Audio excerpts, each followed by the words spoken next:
கிருஷ்ணா மேல இந்த மாரி தப்பு அப்படின்னு சொல்லிட்டு, கிருஷ்ணா மேல தான் எல்லா பழியும் தூக்கி போட்டு பேசினேன். அவங்க சித்தப்பா கிட்ட ப்ரூஃப காட்டி வந்து வீடியோ ப்ரூஃப காட்டி நிரூபிக்கிறாரு. நம்ம வந்து விஜய், இந்த மாரி கிருஷ்ணா மேல எந்த தப்பும் இல்ல. நீங்க பண்ண வேலை எல்லாமே வந்து என்கிட்ட பதிவாயிருக்கு.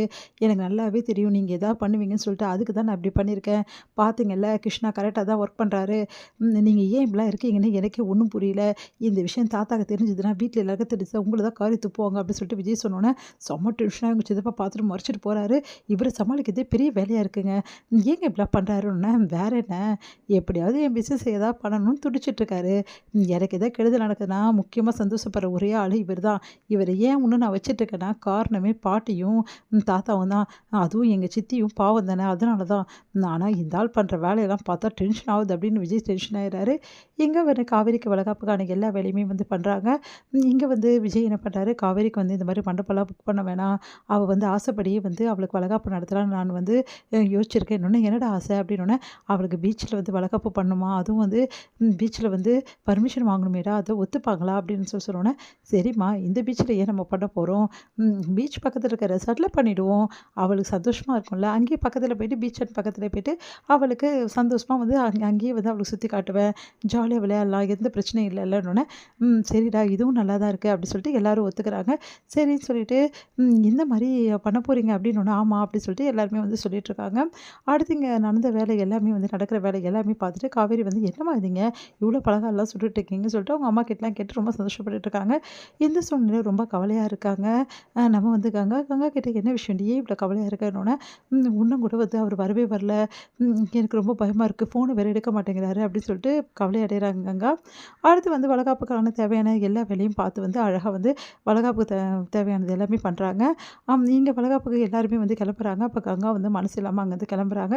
கங்காவோட வந்து முகத்த பார்த்துட்டு காவேரி வந்து, "என்னக்கா ஏன்க்கா இப்படி இருக்க?" அப்படி சொல்லிட்டு கேட்டோனே, "இல்லடி மாமா நெனப்பாவே இருக்கு.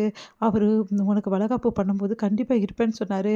ஆனா இல்லவே இல்ல. அவரு வரவே வரல. ஃபோனும் எடுக்கல. எனக்கு ரொம்ப கவலையா இருக்குன்னோனே", "ம் கவலைப்படாதக்கா எல்லாம் சரியாயிடும்" அப்படின்னு சொல்றாங்க. இங்க வந்து எல்லாருமே வந்து வீட்டுக்கு வந்துடுறாங்க. "எங்க வளகாப்பு நடக்க போகுது? வீட்டுக்கு வர சொன்னியே சாரதா" அப்படி சொல்லிட்டு சாரதாவோட அவங்க சொந்தக்காரங்க எல்லாமே ஊர்லேருந்து வராங்க. அவங்கலாம் வந்து இங்க முத்துமலர பார்த்துட்டு அதிர்ச்சி அடையறாங்க. "இவங்க இங்க இருக்காங்க. இவங்க தானே அந்த குடும்பம் வந்து உங்கள தொல்ல பண்ணாங்கன்னு சொன்ன குடும்பம். உன் புருஷன் இப்படி பண்ணுவாருன்னு எதிர்பார்க்கலடி. இப்படி பண்ணிட்டு உனக்கு துரோகம் பண்ணிட்டாருடி" அப்படி சொல்லிட்டு எல்லாருமே பேச ஆரம்பிக்கிறாங்களா. இது என்ன கேட்ட முத்துமலரும் சாரதாவும் என்ன பண்ணுறதுன்னு தெரியாம தவிக்கிறாங்க. "அதெல்லாம் அப்புறம் பேசிக்கலாம். இப்போ வந்து காவேரியோட வளகாப்பு தானே வந்திருக்கீங்க. அந்த வேலைய பார்க்கலாம். எல்லாரும் வந்து கிளம்பலாம்" அப்படின்னோனே, "எங்கங்க வளகாப்பு வச்சிருக்கீங்க?" அப்படின்னோனே, "இந்த மாரி வந்து அவளுக்கு பிடிச்ச இடத்துல தான் வச்சிருக்கோம்னு" சொல்லிட்டு எல்லாருமே வந்து வண்டி வச்சு கூட்டிட்டு போறாங்க. இங்க வந்து பார்த்தா காவேரி அசந்தே போறாங்க. அவ்ளோ சூப்பரா வந்து அலங்காரம்லாம் பண்ணி பக்காவா வந்து ரெடி பண்ணியிருக்காரு விஜய். விஜய பார்த்துட்டு, "எப்படிங்க இதெல்லாம் பண்ணீங்கன்னோனே", "உன் ஆசைய நிறைவேத்தாம இருப்பேனா காவேரி? உன் ஆசையும் சந்தோஷம் தான் காவேரி எனக்கு முக்கியம்" அப்படின்னு வந்து ஹக் பண்ணி கிஸ் பண்றாரு. இது எல்லாத்தையுமே கங்கா பார்த்துடுறாங்க. பார்த்துட்டு வந்து மனசு கஷ்டப்படுறாங்க. நம்ம வீட்டுக்காரர் கூட இல்லையேன்னு சொல்லிட்டு. காவேரிக்கு வந்து வளகாப்பு நல்லபடி நடத்துறாங்க. எல்லாருமே சந்தோஷமா காவேரிக்கு ஆசீர்வாதம் பண்றாங்க. ஃபோட்டோஸ் எல்லாம் நல்லா விஜயும், காவேரியும் வந்து நல்லா சூப்பரா வந்து ஃபோட்டோ ஷூட்லாம் அழகா நடத்தி முடிக்கிறாங்க.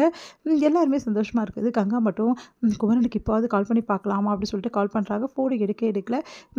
அடுத்து வந்து என்ன பண்ண தெரியாம தவிக்கிறாங்க கங்கா.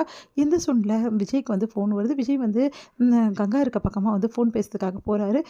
இவர் என்ன எல்லாரும் வீட்லயும் தனியா போய் ஃபோன் பேசுறாரு அப்படின்னு சொல்லி கங்கா வந்து யோசனை பண்ணிட்டே அப்படியே போறாங்க. பார்த்தா வந்து, "என்ன சொல்றீங்க? இன்னுமா கிடைக்கல?